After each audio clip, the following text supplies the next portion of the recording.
Shenandoah looks harmless in photographs. Blue ridgelines, golden leaves, trails that feel like they were designed for peace. That's what I believed too, until I walked one. I arrived just after sunrise, the air cold enough to sharpen your lungs. The park was walking slowly, a few cars in the lot, a couple laughing near a map board. Everything normal, everything safe. I chose a trail I'd been told was quiet.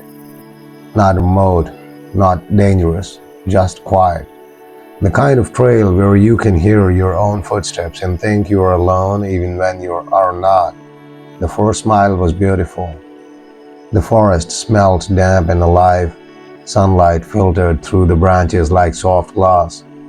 Then I noticed something strange. The birds had stopped, not gradually, all at once. One moment there was sound, and the next, the woods went still. It wasn't peaceful, it was attentive, like the forest was listening for something else. I kept walking. About 20 minutes later, I saw them, two hikers ahead of me. A man and a woman, maybe mid-30s, backpacks on, moving at an easy pace. Normal people, normal morning. I felt relieved, honestly. It's comforting to see others on a trail. The man glanced back at me and nodded politely. The woman smiled. Then they turned a bend in the path and vanished. Just like that. No scream, no running, no side trail. They simply rounded the curve and were gone. At first I laughed under my breath. They were just dead, obviously. I walked faster, reached the bend, turned, and stopped cold. The trail continued straight. No fork, no rocks to climb, no trees dense enough to hide behind. Just an empty stretch of dirt leading forward. I stood there, confused, scanning the woods. "Hey," I called out, you guys all right?" My voice sounded wrong, too loud, too human. It fell into the trees and didn't come back. Then I saw something nailed to a post beside the trail, a weathered paper, a faded photograph, missing hikers, two faces, a man and a woman, mid-30s, smiling, the same couple. My stomach dropped so fast it felt physical. I leaned closer, reading the date. 3 years ago, my mouth went dry, and that was impossible. I had just seen them. I stepped back, heart pounding. The forest remained silent. No birds, no wind, no movement. And then, from somewhere deeper down the trail, I heard footsteps. Slow, measured, approaching. But when I looked, there was no one there, only the sound and the feeling that Shenandoah had just noticed I was alone. I didn't run, not at first. That's what surprises me most when I look back. My body stayed still, frozen between logic and instinct, because part of me kept insisting there has to be an explanation. Maybe they stepped off the trail, maybe I missed something, maybe the photograph was old and coincidental. But the silence didn't feel coincidental, it felt deliberate, like the woods were holding their breath. The footsteps continued for a few more seconds, slow, patient. Then they stopped, right in front of me. I could feel it, that pressure in the air, like someone standing too close. I stared down the empty trail until my eyes watered.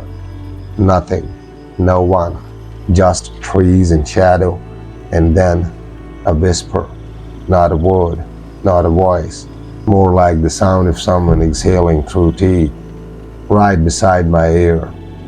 I spun around so fast my neck hurt. Still nothing. That was when I finally moved. I walked back the way I came, fast but uncontrolled, refusing to break into a run because running would mean admitting I was being chased. The forest remained unnaturally quiet. Even my footsteps sounded wrong, muffled, as if the ground didn't want to echo me. When I reached the parking lot, the normal world returned too quickly. Birds, wind, a family laughing near their SUV. It felt obscene, like stepping out of a nightmare and finding people casually drinking coffee. I went straight to the ranger station. Inside, the air smelled like paper and pine disinfectant. A young ranger sat behind the desk, flipping through forms. I must have looked pale, because his expression shifted immediately. "Sir, are you okay?" I tried to speak, but my throat was tied. "I saw 2 hikers," I managed. "They were right in front of me and then they were gone." "There is a missing poster." The ranger's face changed, not confusion, not concern, recognition, like I'd just repeated something he'd heard too many times. He stood slowly. "Which trail?" I told him. He didn't respond right away. Instead, he glanced toward the back office, then back at me, and lowered his voice. "That section is not officially closed," he said carefully, "but we don't recommend hiking it alone." It wasn't alone, I snapped. They were there, a man and a woman. His jaw tightened. "Did they speak to you?" "No, they just looked back, smiled."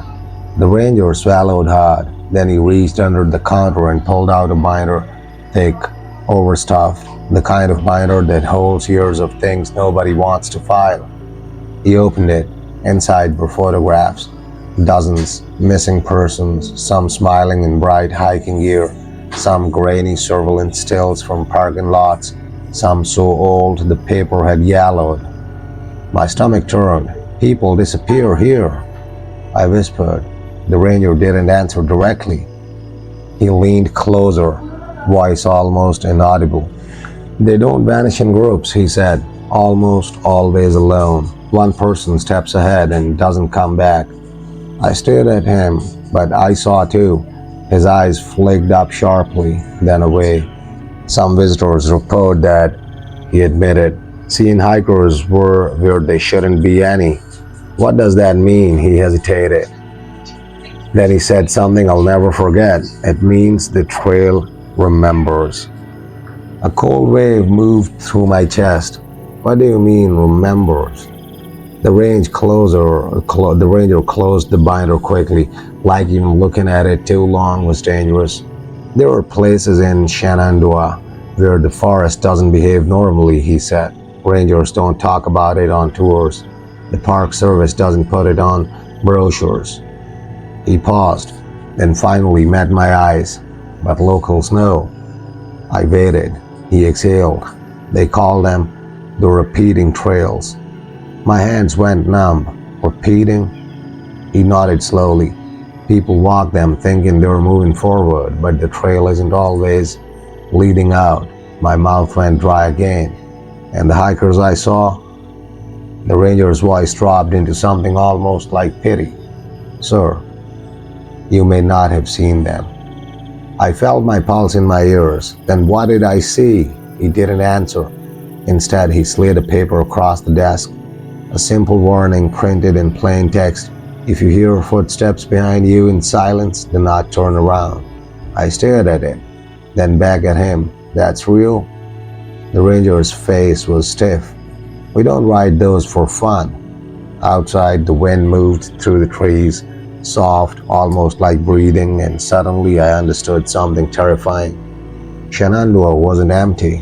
It was full of people who never finished their hike, and somehow the trail was still walking them.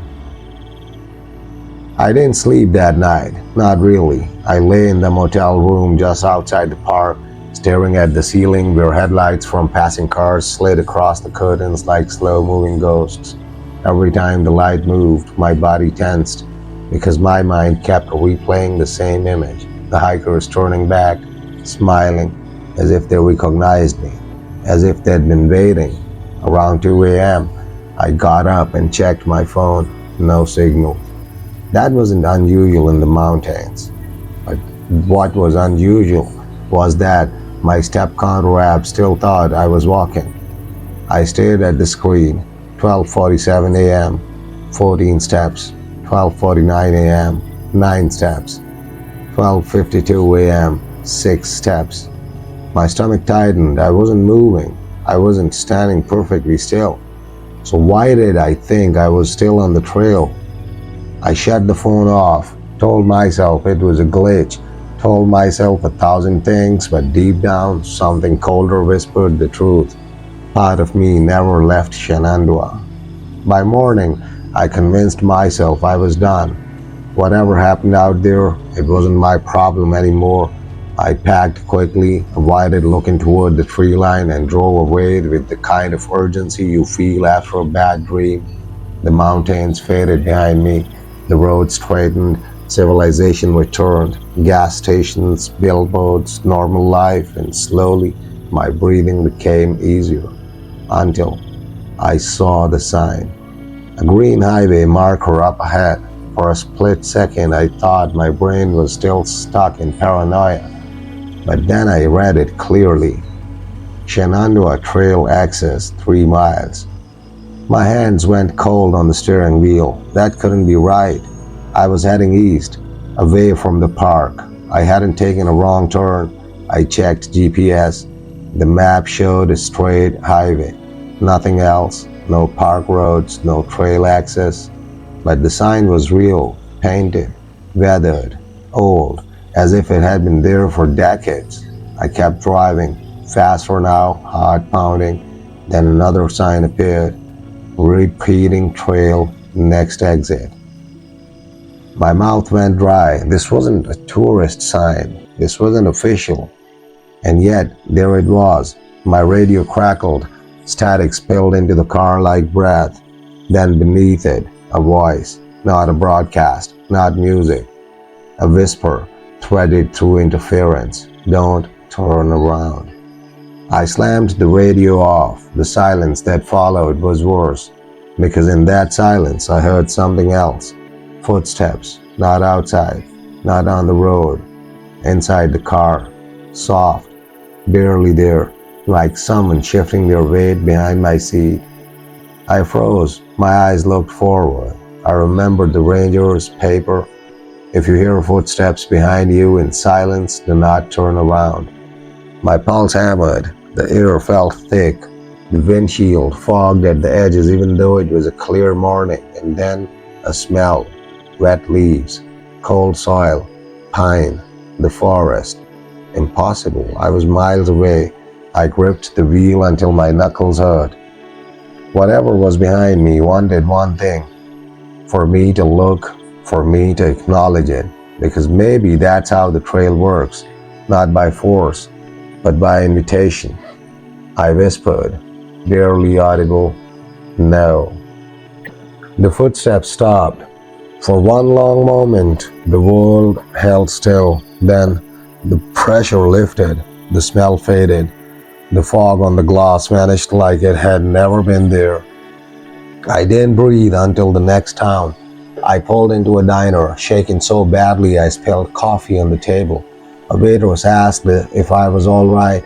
I almost laughed. How do we explain that a national park might have memorized your footsteps? I sat there until my hand steadied. Then I opened my phone again. My step counter had stopped, but there was one final entry, a recorded walk, time-stamped minutes ago. Location, Shenandoah, unknown trail, distance, 0.2 miles. I stared at it because I hadn't walked, not once, not since leaving, and yet something had. That was weeks ago. I don't hike anymore. I don't go near forests where fog settles low. But sometimes, late at night, when my apartment is quiet, I hear it. Footsteps, slow, patient, somewhere behind me. And I know Shenandoah didn't lose those hikers. It kept them. And maybe it's still deciding whether it's done with me.